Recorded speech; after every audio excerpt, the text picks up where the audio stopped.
What happens when the narcissist tells you to move on? Or maybe you've been in a relationship for a little bit and he suggests, hey, I think you should go be with someone else. I'm not the person you need to be with. I'm not good enough for you, whatever it might be. And he's pushing you towards another person, or he's pushing you towards moving on past him. Maybe you wonder about the motives behind the narcissistic statement and also how to respond when you're like, no, I don't want to move on. What is he actually doing when it seems like there's a push and a pull, or just pushing you away when the narcissist tells you to move on? So it's a little bit different than a video we did recently of talking through about when other people are saying, just get over it, just move on. What happens when he's telling you to just move on? Join me today as we dive into the intricacies of the narcissist behavior when they tell you to move on and how to navigate some of this manipulation. If you guys are new here, my name is Ben Taylor. I'm a self-aware narcissist on this channel to provide awareness about narcissistic abuse. I'm the founder of Raw Motivations. My whole goal is to try to help people have awareness about what narcissism is and then learn how to be able to heal from it. Understand the tools that we try to be able to provide to the Thriver community of enabling you to stand up in power of who you're actually called to be and not let the narcissist further control you anymore, but instead let you actually have the freedom and the peace that you deserve from the abuse that you've coming out of. So when we talk about this piece of back and forth, a lot of times the narcissist is known to manipulate situations, right? To gaslight, to confuse, to further just abuse in the thought process. Well, this manipulation happens in the relationship of the highs and the lows, the push and the pull, the back and the forth, but it also happens when the narcissist tells you, just move on.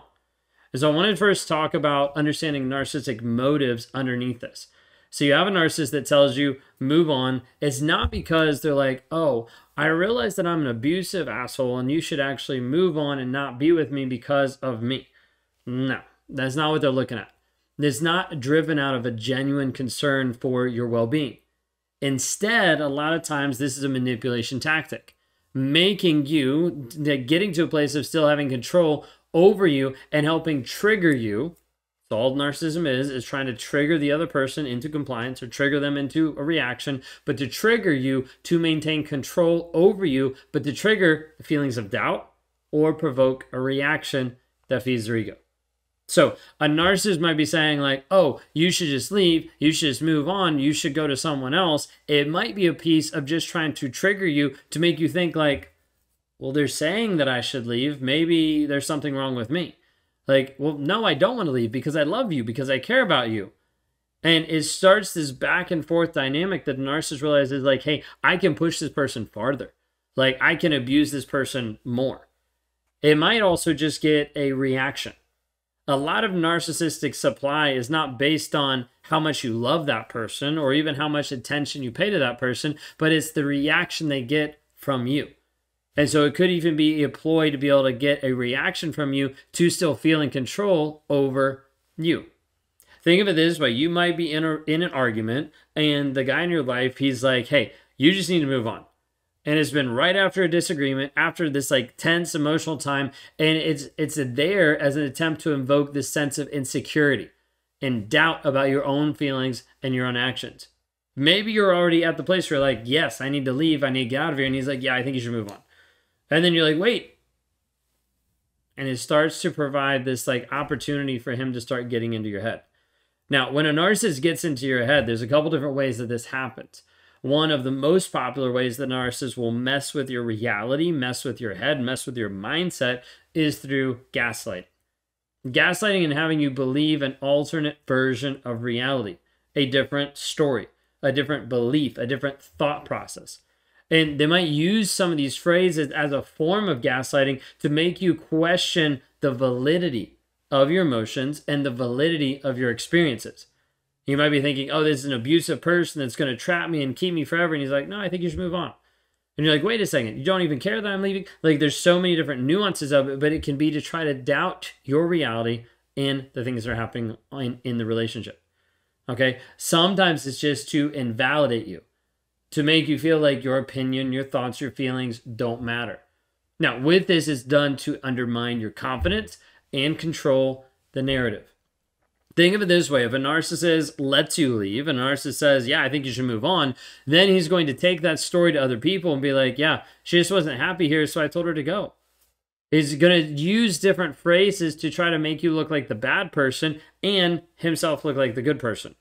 I didn't hold on to her. I didn't keep her. She kept coming back to me. I don't know why she kept coming back to me. I told her to move on. I told her it was in her best interest. I told her that she was obsessed with me. And like, it's not healthy for her to have that connection with me. Like, all different types of things. They'll try to do whatever they can to change your reality, to smear you, to undermine your confidence, and ultimately control the narrative.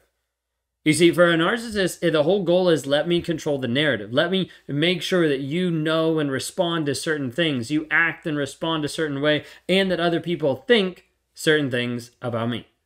So as the narcissist, the whole idea is like, let me do whatever I need to do to look good and to appear a certain way in front of friends, family, coworkers, people that are in our sphere of influence, so that I don't feel bad about myself, and so other people don't actually hold me accountable for who I actually am.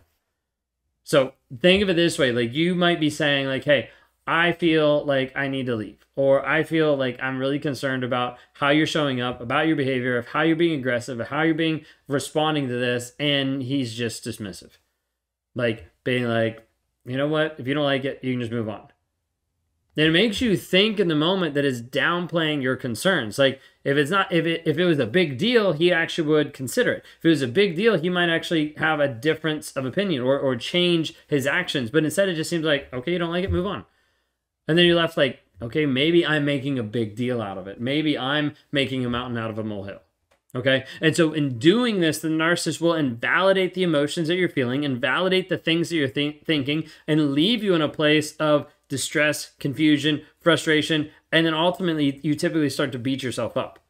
Of like, well, I guess I am making it too big of a deal. I guess it is my fault. I guess, and you start to confuse yourself based on the stories that he's telling you. This is where narcissists step in with the third piece here of manipulating your emotions. When a narcissist tells you to move on, the whole aim here is to provoke an emotional reaction from you. They want you to become more invested, not less. They want you to become more anxious, not less. They want you to become more desperate, not less. And what that does is it provides the narcissist with a sense of power and control. You see, I would like it when people would chase after me. Why? Because if they were chasing after me, that meant I was in control. I had something they wanted. Now I switched that in my mind of the power and control of being love and connection and thinking that it was a good thing when it actually wasn't. Like, I wanted someone to be more invested in me than they were in themselves. I wanted someone to be more loyal to me than they were to themselves. Because if I had that, it was power and control over another person. This is what he's trying to do to you. Like, when he's saying move on, when he's saying just leave, if you don't like it, then go ahead and go, is trying to get you of that push away, sit back, and wait for you to come back. To be more invested, to come back more anxious, more desperate, to get to the place where he's just feeding off of that power and control over you. We see it all the time.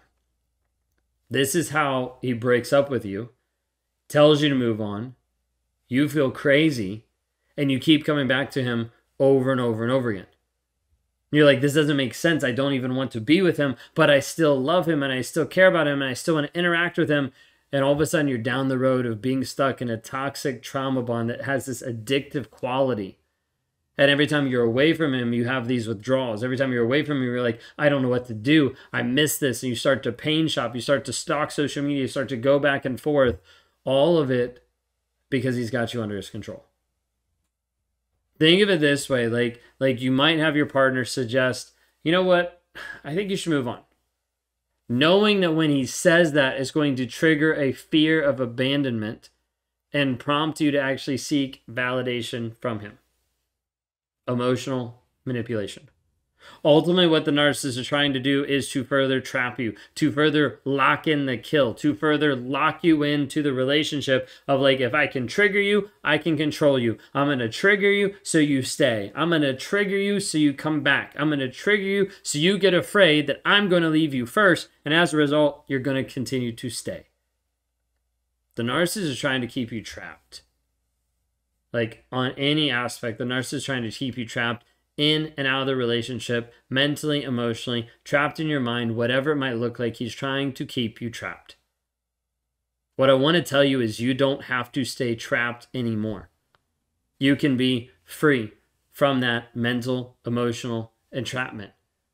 But you have to be willing to step out in faith, understanding that if we help you rewire your mindset, so that you no longer have this pull back to him, so that you no longer have this addictive quality with the draws that you're like, I need to go back, I need to interact. If we can help you do that, would you want to know more?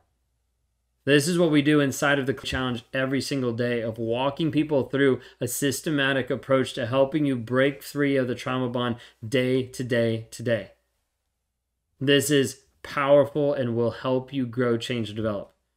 If this video has helped you just understand or move forward in your healing process, then you might want to watch some of the videos that are on your screen in order to be able to help further that progression and further your healing process.